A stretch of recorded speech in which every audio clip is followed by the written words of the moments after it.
If any of you remember, I was not the biggest proponent of the Pursuit. Would I trade in my Indian Springfield for this Pursuit? I would not. I would choose a Springfield again. And just a matter of months later. Yeah, I've been peeking at those other bikes, but I'm afraid I'm going to buy this bike. And you know what happens next. In Littleton, Colorado, the eclipse is going on, and I'm taking it as a sign. It's a sign. It's a sign. It's time to buy a new motorcycle. Look at that trouble right there. I didn't get rid of my Springfield. Oh no. The guys at Grand Prix Motorworks did a great job and got me set up and on my way to Nashville in no time flat. But they didn't have highway pegs, so I was off for one more stop. I think I've interrupted the party at Pikes Peak, hoping for some pegs, and what a scene. Of course, this is the beginning of the trip back to Tennessee. I can certainly imagine a bunch of buffalo running here. So I'm not gonna make much of a race of this trip. I could do an iron butt, it's certainly long enough to do it. But I thought I'd try to just stop and smell the coffee, smell the roses, whatever it is you like to smell. Most of the footage is gonna come over the next 3 days. It's probably a 3 or 4 day trip. So this is real luxury because I just had installed this little wire. It's gonna give me some heat on my legs and a jacket. It's gonna be outstanding because this is really the first time that I've needed it this season. Heated grips too. Perfect.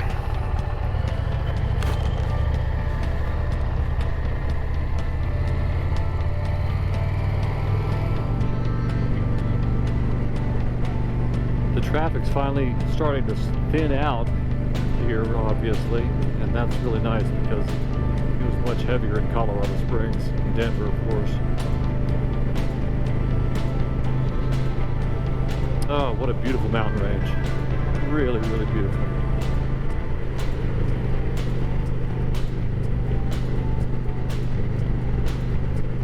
The vast expanse out west is just totally different from anything in the east. I've often talked about people that have adventure bikes because there's public land in the west that doesn't exist really in the east. I don't really know where that divide happens, but I know that's true. Well, I'm glad that I got something of the mountains because I didn't get it where I intended to in Colorado Springs and Pikes Peak. Beautiful mountain views. And this isn't quite the same type of view. Pretty all the way around. I like the mountains, I like the desert, I like the ocean. It's all great. Well, if you're wondering, I've just got one glove on and one glove off. I need to turn the camera on and off, and I can't do it with gloves. It's been a long day getting up at 5. Well, I got up at 4 to get to the airport at 5-ish. Is that right? I think so. To fly at 5:45. 3-hour flight, and then come out here. Had a couple of hiccups with getting the bike. It's been a good day though. Probably just need some rest, and then I could hit the road a bit earlier in the morning. It just looks like that land goes on forever. About 25 miles, 24 miles to the New Mexico border. Making some headway, not really fast, but that's all right. I got time on my hands and a long way to go. Fall is most definitely here. The colors are out, especially in Colorado Springs area, but I'm seeing some tips of yellow on these trees here. It's not like you see a gas station on every block. There is no block. I really don't know when to fill up, but I've been told that keep to a range of about 150 miles left on your bike and you'll be in good shape. I don't ever really want to run out, especially out in this kind of wilderness. My goodness. It's beautiful, but that would be something else to be walking for miles and miles. Raton Pass. I haven't been here, but it looks like it might be significant.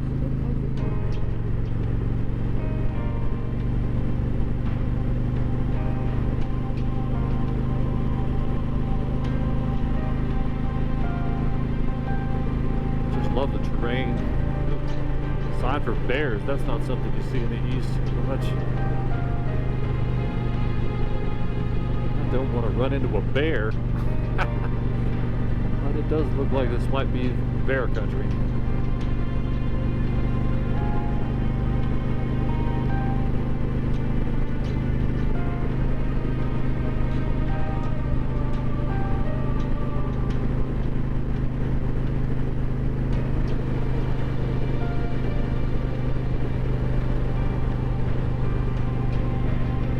Having a view feeling that the view is coming up.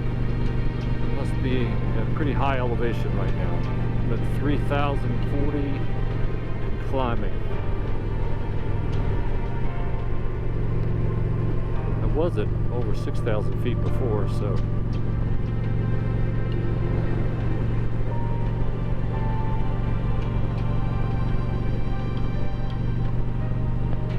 Incredible.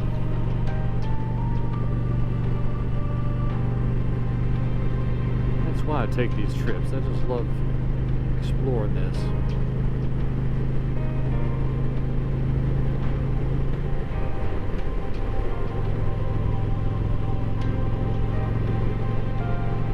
$31.50.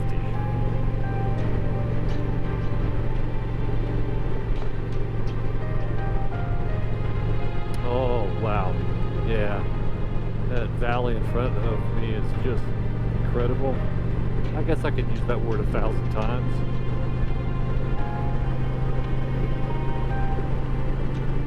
Wow. Rapidly descending too. 3,772 feet to, yeah, it's going down rapidly. Welcome Center. Must be in New Mexico. Cool. It's only 5:30 and I had determined to stop somewhere near Raton.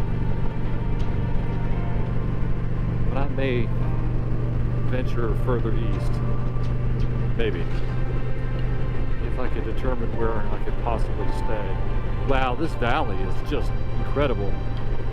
Mountains and then perfectly flat valley and then another big mountain range. Wow, I'm glad I came this direction. This is really, really nice.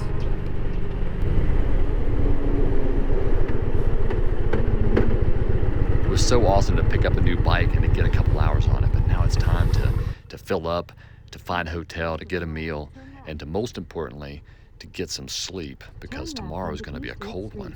Then turn right onto East Cook Avenue. And I'm looking forward to every single minute of that long road. Good morning, New Mexico. I parked her here last night. They were gracious enough to let me park it under the canopy, although it's just cold. It's actually 29 degrees. I'm really glad I packed my heated suit. I thought about that, probably said that a few times, but it's true. My destination is roughly Oklahoma City. I may go a little further, but I have a friend there that I might camp out with tonight. Kind of clipping through between Colorado, New Mexico, and then shortly Texas, I think shortly. This morning's ride is as much about cold weather touring than anything else. So if anyone's curious how this pack is going, I've done this a little differently than I did my West Virginia trip because I'm outfitted a little bit better, frankly, with this Pursuit. I've got the Indian bag and the rock strap down there, but anyway, the rest of it is just a matter of dealing with the weather. It's supposed to start out really, really cold. It's 29 degrees and it's supposed to warm up pretty nicely today. So I've got some heated gear. That's what really makes this possible, plugging into the bike. And I've got this, it's actually a complete hoodie, but I'm just using it as a neck warmer, really. I've got heated gloves, a heated jacket, all the way down to my socks. I'm not using the gloves right now. I'm gonna see how that goes. I'm off to Texas, then Oklahoma.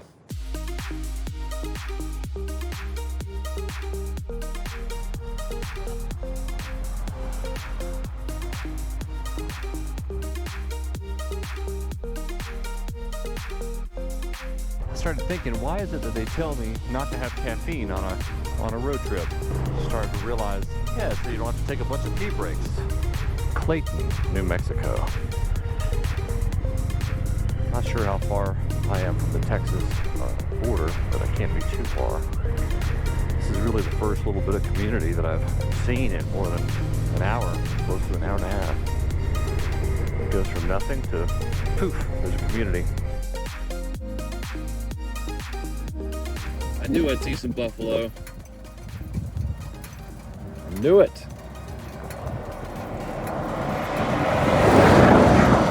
So when I got to my buddy's house, he showed me his wildlife.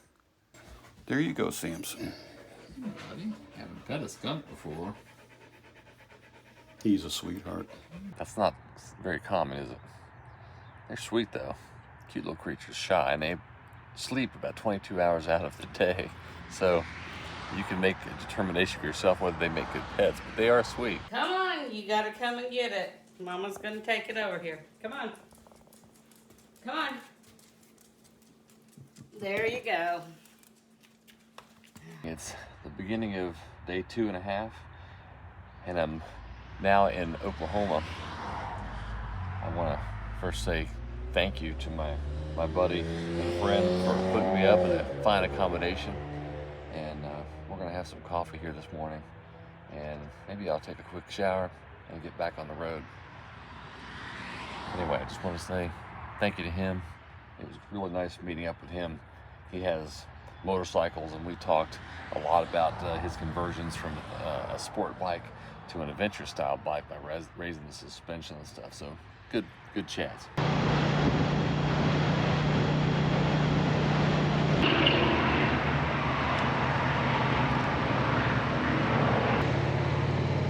Stay in the left 2 lanes.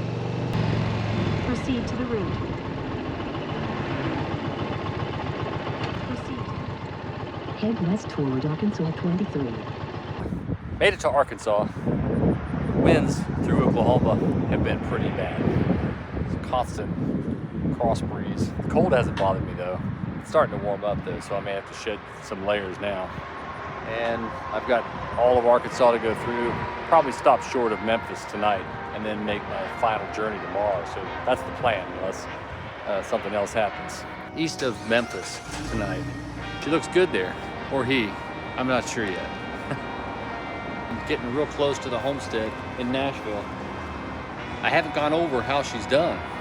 Bike's been terrific. I've been cruising at a pretty quick clip the entire way. Hasn't hiccuped at all, ridden smooth as silk. So have nothing to complain about whatsoever. I never even checked the suspension before I left. I probably should have. So I've ridden across the country. I have no idea if the setting was right or not. But for now, I'm just gonna think about a soft bed and a hot shower. I asked for a little bit of security. I could park my bike. And look at that. On this 3rd floor, I guess that's all they had, but looking right down on it. Under a brightly lit canopy. It doesn't really get much better. All right, y'all. I'm out. Beginning of day 3. This is it. I get home today. It's been a nice ride, but I'm definitely ready to get off the road for a few days. Before I had to strap bungees and everything else, and it was a mess. So this is making my life easier. I've come back to find that fall is in full gear. As you can see by the trees, I don't think they were even turned when I left just Saturday morning. Oklahoma has a law that says you must basically keep in the right lane unless to pass or slower traffic, move right, whatever the law states. But that's been pretty consistent. From Texas, all the truckers moved over. Oklahoma, all traffic moved over. Arkansas, pretty much the same. Tennessee, I'm going to stick in your lane. Fast lane, slow lane, it's all the same. Oop, dear me, up to 90. And I mean, it doesn't take anything on the throttle and it's just gone. And I'm up at 90 or whatever, and I'm not even aware of it. The bike is really that smooth. With my very first ride being across the country, I can't ask much more than that. Well, loving the twisties here. Let's get into Tennessee and I start seeing a few turns. If you've gotten this far in the video, I want to thank you for hanging out, taking a ride with me. That's kind of why I do this. And there are those of you up north that probably have already parked the bike and cleaned it up and put it away for the winter. If any of you are still watching and maybe regulars or new subscribers or such, I would ask a question of you. I'm kind of considering doing a Anywhere Rider page on Facebook because I like to do a little bit more back and forth, and we do some of that in the back and forth briefly on a comment section in YouTube, but it's not really a great way to meet up and have conversation or stage a ride or something like that. That might be kind of fun going forward. Some of you have expressed an interest to go ride, and that'd be great with me. So what do you think? Put your comments down there if you think Facebook would be something I should do, and that way be a little bit more back and forth. We can talk about upcoming plans, maybe meet. Maybe it could even be a little bit of a mini forum. I know if you watch the channel, you're very likely interested in doing that. So let me know, comment section. Thanks. One of those adventure bikes, and the gear, it just has a completely different look and feel than a big cruiser. And there you go, standing up, showing off. All right, buddy. It's like fall just kind of descended upon Nashville. Didn't look like this or feel like this in Memphis. Let's see, BMW. I hope y'all can appreciate my clean, clear windshield. I have probably sprayed that off about 20 times along the way at every gas stop and hotel stop. Yep, I said y'all. You know where I am. I am approaching downtown Nashville, Tennessee, and it's home to me. So from Denver all the way south, across Texas, Oklahoma, Arkansas, and Memphis. We don't count Memphis. To my home, my new home, adopted home. Nashville is a really cool place. A lot of country, a lot of city, all wrapped up into one. Y'all, you know what that means? It means I need to unpack Rocky, get him all settled in, and introduce him to Penny. Aw, don't they look sweet? They're gonna get along just fine.